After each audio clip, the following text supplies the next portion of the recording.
Kembali di Sapa Indonesia Pagi, Mas Nadiem, Mas Menteri, saya mau tanya lebih lanjut lagi. Bicara soal tahun 2021 ini kan momen yang bersejarah ya, karena pemerintah melakukan rekrutmen guru dengan formasi yang sangat besar melalui seleksi ASN PPPK. Lalu sebenarnya perkembangan seleksinya sampai saat ini seperti apa, dan pesan dari Mas Menteri untuk peserta seleksi guru ASN PPPK tahap kedua dan ketiga tahun ini apa, Mas Menteri?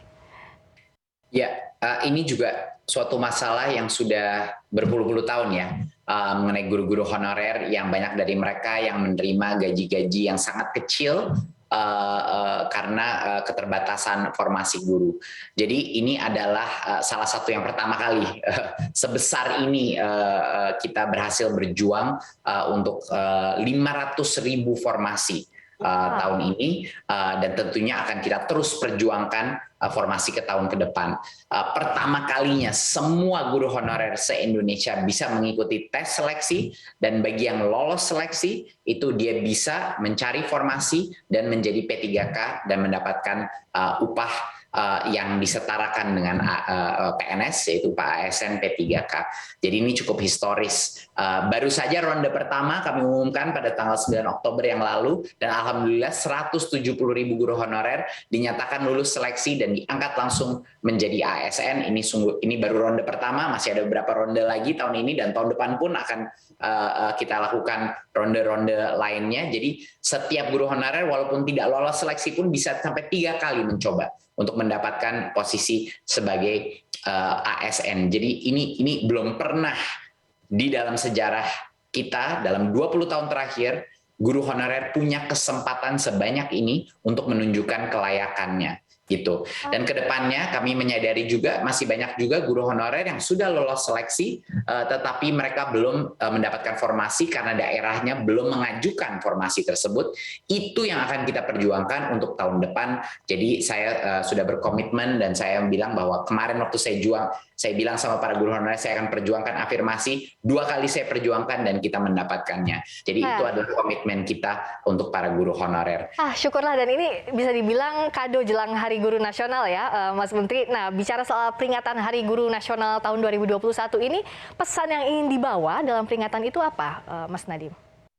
Kita punya tema dari peringatan Hari Guru Nasional ini adalah bergerak dengan hati, pulihkan pendidikan. Jadi temanya ini benar-benar mengenai pemulihan. Kita kembali lagi, lebih kuat lagi, lebih tangguh, dan ini adalah pesan kepada semua guru di Indonesia. Kalau kita sudah bisa survive suatu krisis seperti pandemi ini, kita bisa sekarang lebih kuat lagi untuk melakukan lompatan ke depan. Ya, kita tidak mau hanya mengejar ketertinggalan saja, kita ingin melompat terhadap kemajuan, kita ingin melakukan terobosan-terobosan yang tadinya sudah cukup lama kita ingin lakukan, tetapi tidak bisa. Tapi karenanya pandemi, dengan adanya urgensi kita mengejar ketertinggalan disebabkan karena learning loss di PJJ ini, kita malah harus bergerak semakin cepat. Sehingga ini nggak bisa menjadi kebijakan saja, Merdeka Belajar harus menjadi gerakan.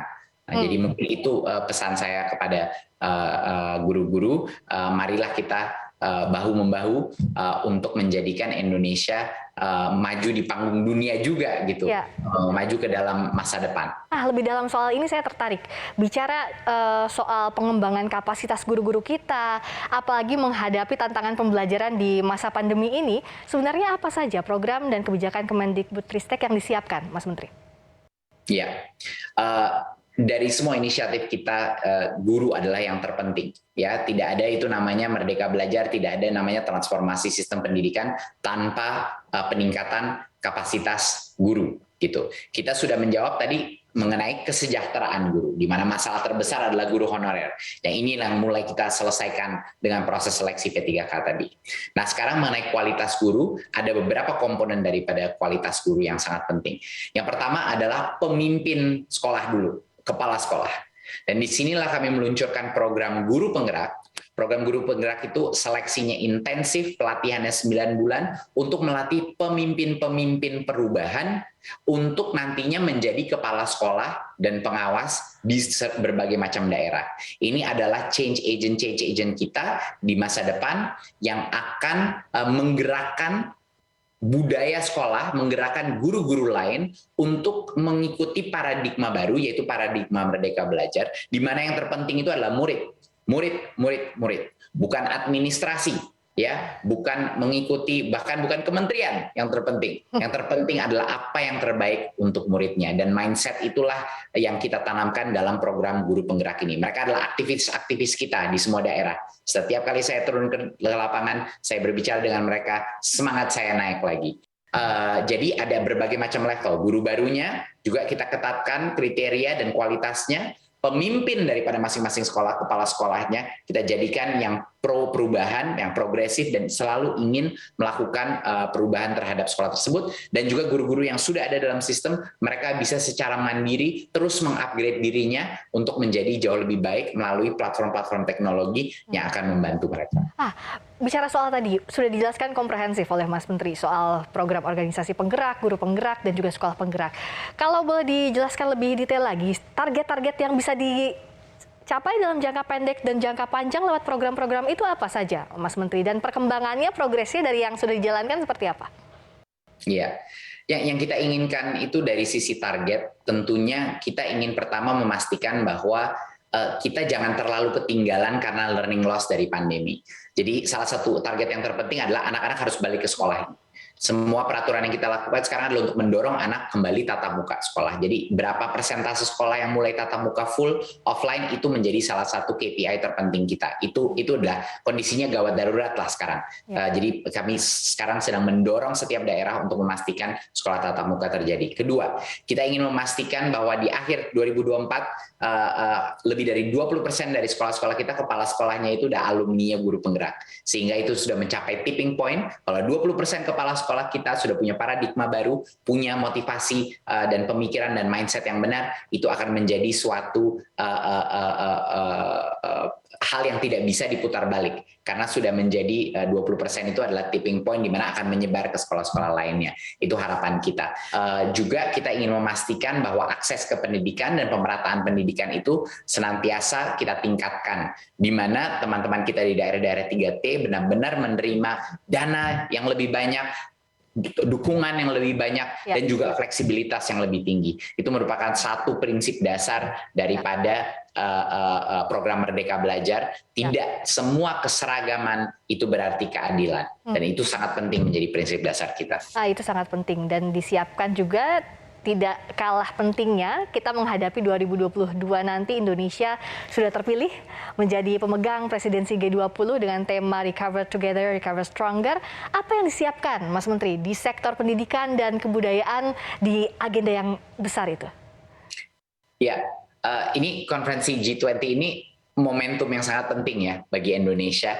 Saatnya kita tampil gitu loh di panggung dunia. Kita bisa berbagi praktik baik yang kita lakukan di bidang SDM, terutama di bidang STM. Dan untuk sektor pendidikan ini akan dibentuk Education Working Group yang dipimpin oleh dua pejabat di Kemendikbudristek, Dirjen Guru dan Tenaga Pendidikan, Bapak Iwan Syahril sebagai chairnya, dan Kepala Badan Penelitian dan Pengembangan dan Perbukuan, Bapak Anindito Aditomo sebagai alternate chairnya. Jadi dua jagoan kita di dalam Kemendikbud yang punya pengalaman internasional yang cukup luar biasa di bidang pendidikan akan mewakili kita untuk membangun Education Working Group ini. Dan kelompok kerja ini akan membahas dan mendalami 4 isu prioritas: pemerataan akses pendidikan, pemanfaatan teknologi digital dalam pendidikan, yaitu salah satu program terbesar kita, digitalisasi sekolah, pemberian laptop, dan juga platform-platform gratis bagi para sekolah-sekolah kita, penguatan kerjasama, dan juga masa depan dunia kerja pasca pandemi yang akan sangat berubah struktur bagaimana kita bekerja, bagaimana kita menggunakan teknologi. Jadi ini kesempatan buat kita, Mbak Friska, untuk membuktikan kepada dunia bahwa Indonesia ini punya inovasi-inovasi. Kita bukan hanya mengejar ketertinggalan, tetapi kita juga bisa menjadi panutan, jadi role model. Apa hal-hal yang kita lakukan sekarang, harapan saya dalam waktu 5-10 tahun akan dibicarakan dari awal, dari transformasi dan inovasi yang khas Indonesia, dan keberanian kita untuk melangkah ke depan pasca pandemi. Dan kita pasti optimistis Indonesia bisa lah jadi role model. Terakhir Mas Nadiem, bagaimana apa saja pesan-pesan yang ingin disampaikan Mas Nadiem, terutama tadi soal Merdeka Belajar, soal keseluruhan apa yang harus dilakukan dalam membangun ekosistem dan akses yang merata tadi?